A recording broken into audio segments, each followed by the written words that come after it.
অংশগ্রহণে আমি অর্পিতা ঘোষ মিত্র, আমি শিখা ঘোষ, আমি মধুমিতা চ্যাটার্জি। গীতি আলেখ্য নারী। প্রকৃতির সমস্ত সৃষ্টি প্রক্রিয়া গভীর গোপন, তার সত্য প্রবর্তনা দ্বিধাবিহীন। সেই আদি প্রাণের সহজ প্রবর্তনা নারীর স্বভাবের মধ্যে। সেই জন্য নারীর স্বভাবকে মানুষ রহস্যময় আখ্যা দিয়েছে।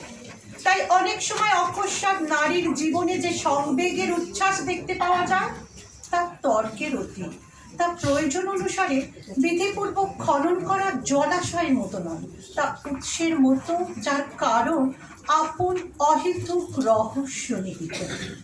জানলা দিয়েছে আকাশ পানে, আনন্দে আজ ক্ষণে ক্ষণে জেগে উঠছে প্রাণে। আমি নারী, আমি মহীয়সী, আমার সুরে সুর বেঁধেছে জ্যোৎস্না বিনায় নিদ্রাবিহীন শশী। নইলে মিথ্যা হতো সন্ধ্যা তারা ওঠা, মিথ্যা হতো কাননে ফুল ফোটা। তুমি যে সুরের আগুন লাগিয়ে দিলে মোর কানে, এ আগুন ছড়িয়ে গেল, এ আগুন ছড়িয়ে গেল সবখানে সবখানে সবখানে। তুমি যে সুরের আগুন লাগিয়ে দিলে মোর প্রাণে।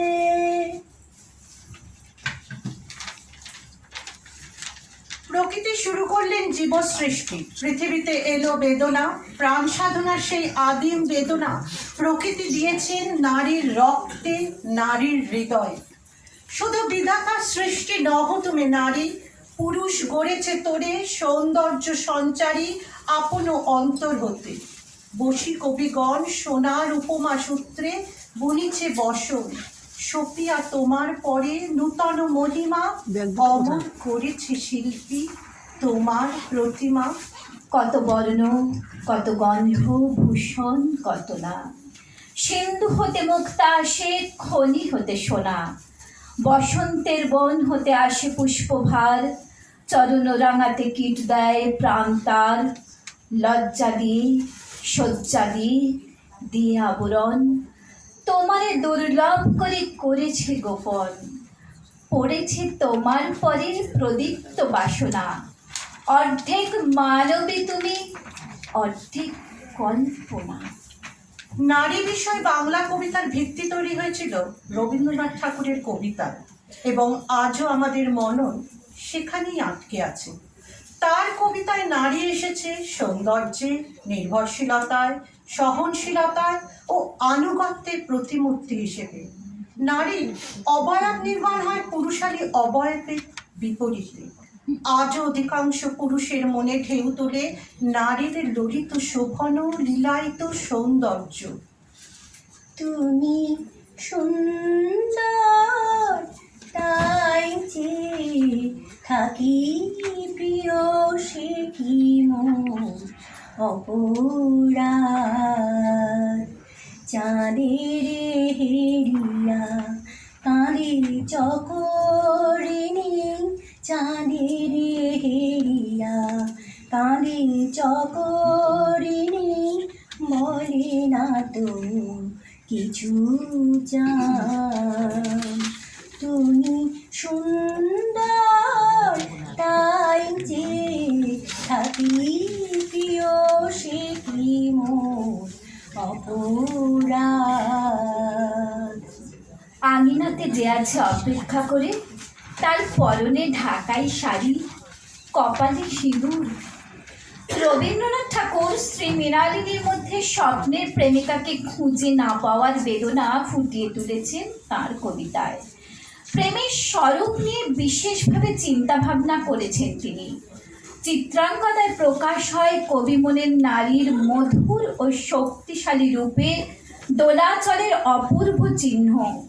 সেই সময় থেকেই নারীর খরতর ও ললিত দুই রূপের দোলাচল প্রকাশ পেতে থাকে রবীন্দ্রনাথ ঠাকুরের কবিতায়, যার সবচেয়ে স্পষ্ট প্রকাশ চিত্রাঙ্গদার কুরূপা ও সুরূপার মধ্যে, তথাকথিত পুরুষালী আর নারীর দ্বন্দ্বে। পুরুষের বিদ্যা করেছিল শিক্ষা, লোভী নাহি মনোহরণের দীক্ষা। হরতর স্বয়ং সিদ্ধা কুরুপা তখন মোহের বশে রূপ ভিক্ষা করে মদনের কাছে, নারী হতে চায় অর্জুনের মনোজয়ের আশায়। দে তোরা আমায় নূতন করে দে নূতন আভরণে,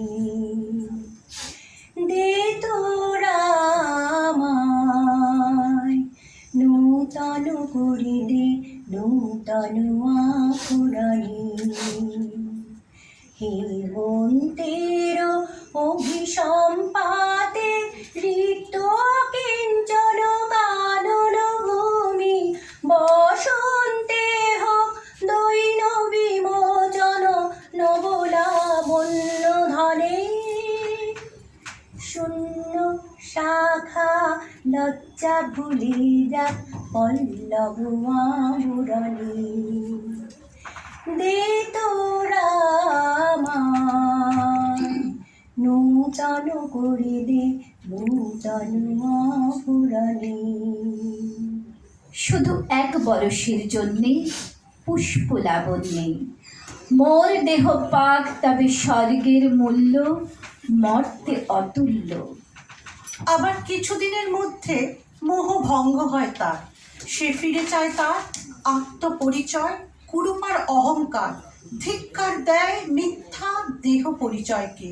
এই ছদ্মরূপিণীর চেয়ে শ্রেষ্ঠ আমি শতগুণে, সেই আপনারে করিব প্রকাশ। রবীন্দ্রনাথ ঠাকুর জানতেন পুরুষের জন্য শ্রুতি সুমধুর নয় স্বয়ং সিদ্ধা নারীর কাহিনী, তবু চিত্রাঙ্গদা